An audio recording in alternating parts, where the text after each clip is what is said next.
এইরকম একটা সিচুয়েশনে একটা মানুষ কিভাবে মেকআপের কথা ভাবতে পারে আমার মাথায় ঢোকে না। এখন যদি কিছু বলি তাহলে তো বলবো যে আমি শুধু চিল্লাই। আমি না শুভ কাজ দেরি করতে চাই না।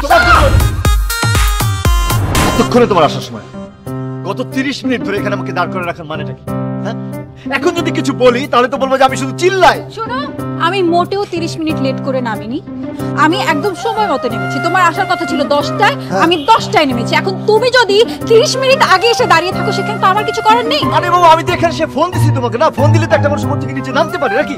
একটা জায়গায় যাব, আমি কি রেডি হব না?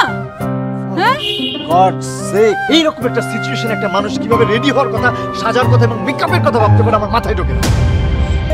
আর মেকআপ করতে হলে 30 মিনিট কেন লাগবে? তোমার সাথে সব কথাবার্তা বলেন আমি অযথা আমার মুডটা নষ্ট করতে চাই না, কারণ আজকে আমি আমার মুডটা ভালো রাখতে চাই, তোমার সাথে ঝগড়া করতে চাই। এক্সকিউজ মি, তোমার কি মনে হয়? তোমার কি মনে হয় যে আমি এখানে ঝগড়া করার জন্য আসছি?